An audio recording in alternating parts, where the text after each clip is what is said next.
He's the Fiend, then he's the Swamp Runner, then he can be Bray Wyatt. So he's got three different characters right now, and you put the faction around him.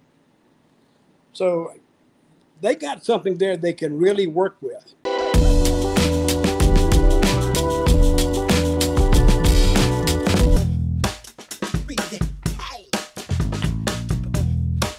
We got a lot to talk about today. Dutch, how you doing, my good sir?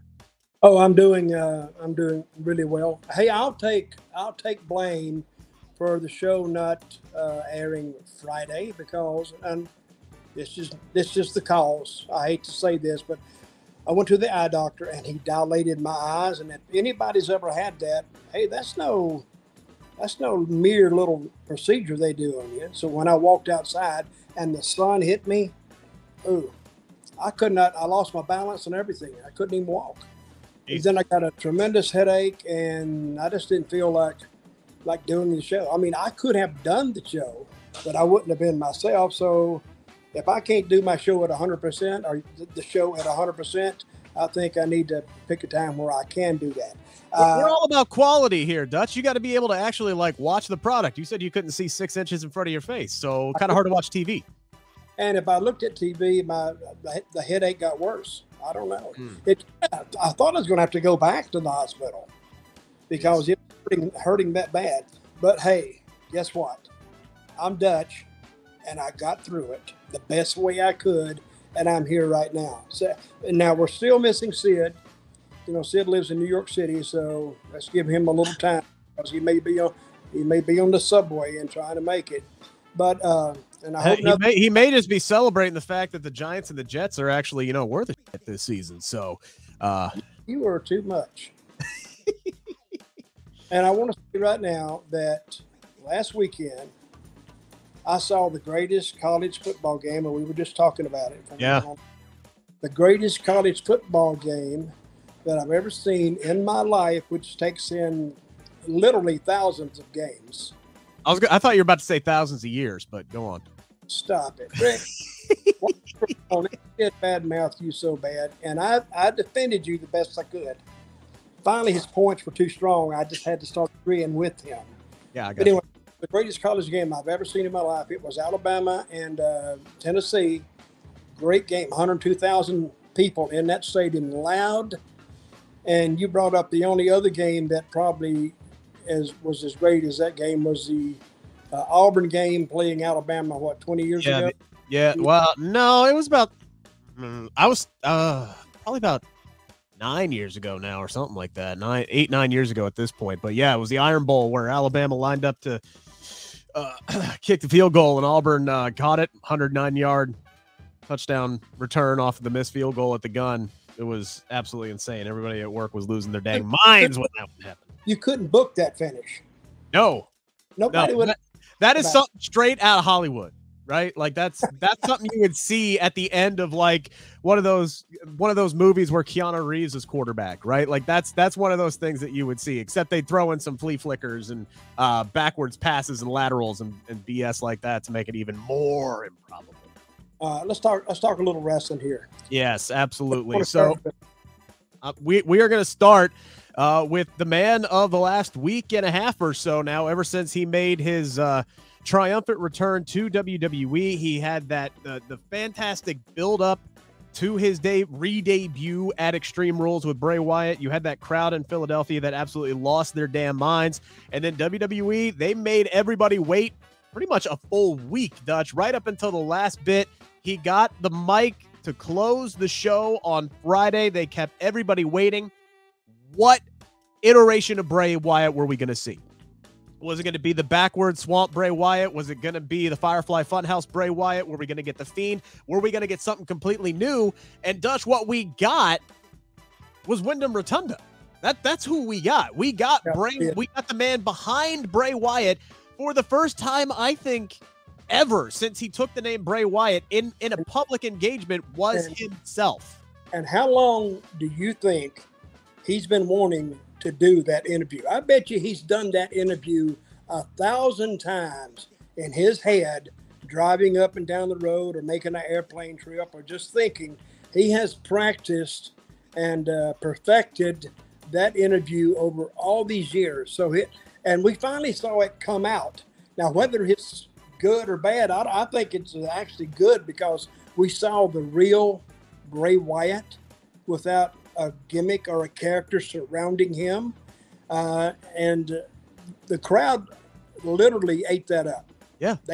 They could tell that he was himself. And he was actually pouring out his heart to them, and he had actual tears. That's why I said that interview, no writer wrote that for him. It was straight from his heart. And of course, he'll go back to being whatever the character they want him to be, the Fiend or whatever. And the fans will eat that up too. They understand how the wrestling business kind of works and with the characters and all that. So for him to be himself, I think that stunned them. I was not expecting it. I was not expecting him. Either. And I'm sitting back and I said, man, and you can tell when it's heartfelt. Yeah. He was choking up and he had tears and you had to believe what he was saying.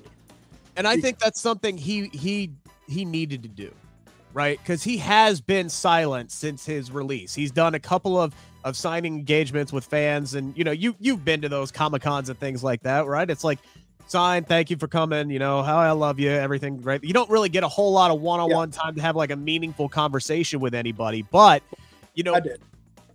Right. I'm right there. I'm there for them.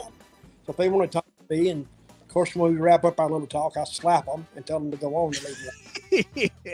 And that makes them a little hot, so they want their money back. So I won't give it to them. Yeah, but you could tell that he just needed to kind of get this off of his chest, right? It's just something that has been bubbling up, and he saw the support that he got on social media and everywhere else. And he has had nothing but fans telling him how much he got screwed and how much they loved him and how much I've had so many people tell me that one of the reasons they got back into professional wrestling was because of Bray Wyatt and the work that he was doing as a character, and just the creative mind that he has is so valuable to the company. But not only that, the following, people, they either love this guy or they hate him, but they're going to tune in to watch him. And we all wanted to see what was going to happen. And then, hey, look, it's him. It's Wyndham Rotunda. He's given this heartfelt speech. And then the Titantron comes on and we get that Bray Wyatt figure that we saw at Extreme Rules, where they had the new mask on. He's got the very modulated voice where you really got to listen to it 10 times to understand what he's saying. But he's the one who cuts off Bray in the middle of the ring, and it closes the show, which to me seems like maybe the whole Wyatt 6, maybe that's not necessarily a faction. I know that's one of the biggest rumors is, Bo Dallas is going to come back, and they're going to bring back 3 other people, and they're going to mix it in with him there, and it's going to be this big faction. But maybe it's just going to be him playing the alter ego game where he's being tortured by, not to steal a line from Randy Orton, but the voices inside of his head, so to speak. Well, Sid just texted me, and he says, "Are you ready?" So I guess he'll be here in a second. Yeah, I like that because he's, like you said, he saw the following that he had. And you remember the big uproar when WWE released him? Yes. How would you release him? He's one of the merchandise sellers, and I think that's his. I don't know if he was drawing that well before, but he quit in the he got released during the pandemic. Yes. No. What had happened? He was, well, I guess kinda, because his last match was at WrestleMania 37, which was their last big show, or their first big show in front of the crowd in Tampa, and then they went back to the Thunderdome after that. So yeah, I guess technically he did over the summer, and then once they got to SummerSlam, that's when they were live crowds from there on out. Well, what's going to happen now, since he surprised us with that, now there's no telling what he's going to do. I think that could have been one of the best moves they could have made at that time with Bray Wyatt, is have him show up as himself. because now he's told his story. So now he can go to work, and now the fans can get back to, and especially the Bray Wyatt fans or the Fiend fans or the family fans or whatever they were a fan of that Bray Wyatt had a part of. Now they can go back to enjoying the show. Good luck to him. I hope it works for everybody. It is going to be interesting to see where they go from here. What would you like to see them do, Dutch? Do you like the idea? Because we know that Bray has been all these different characters before, and obviously he's crazy creative, and he can go from being funny to serious at the drop of a hat, or he can go from being one character to the other. We have seen other people come out before, right? Once fans kind of wise up to who they are, right? Well, I mean, we've seen Mick Foley do this, right? He'll show up as Mick Foley, or he'll show up as Cactus Jack, or he'll show up as Dude Love, or he'll show up as Mankind. It's all the same guy, but it's a different mentality. When you have Bray Wyatt now pulling out, you know, these kind of characters, would you rather say the Wyatt Six just be a faction with Bray and then 5 others, or would you rather see kind of Wyatt playing off on all of these different characters and just being the entire group by himself, basically? I think any of those choices would work at this point. I like for him to be now we've seen Bray Wyatt, just straight up Bray Wyatt, so that's another character.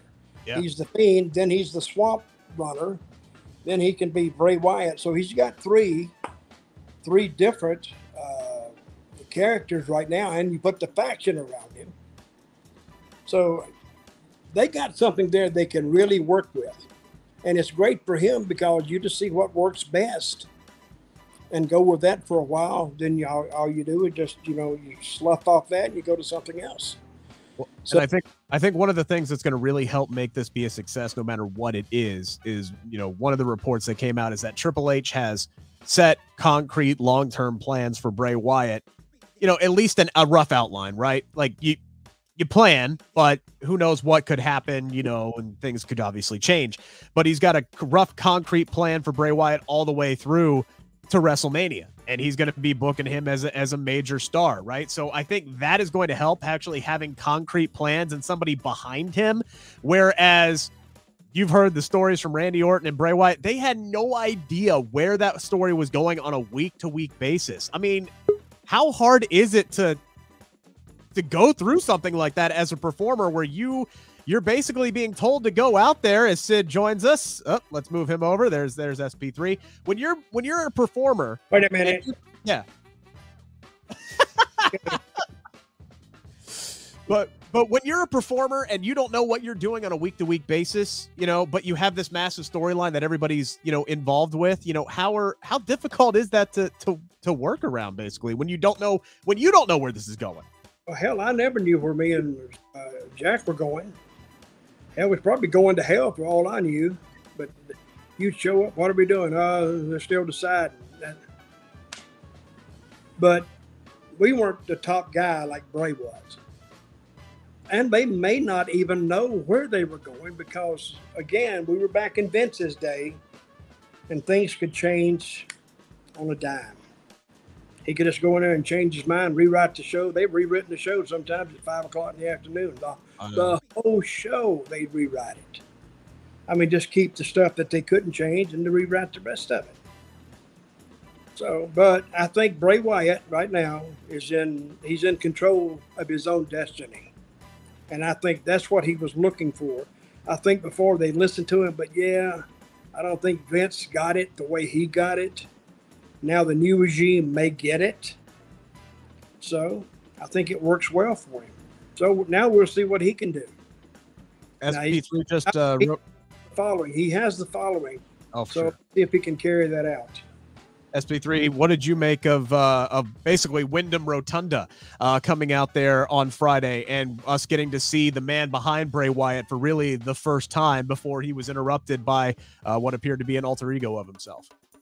I like the fact that WWE has chosen, since everybody seems to have an issue with everybody that Bray Wyatt has feuded with in the past, he's going to feud with himself. I think that's a brilliant idea. Have him feud with himself, these different alter egos. Don't even have the Wyatt Six be a stable. Have it be 6 different alter egos feuding with each other within Bray Wyatt. And then we'll eventually, maybe a year from now, get his first feud with an actual other person.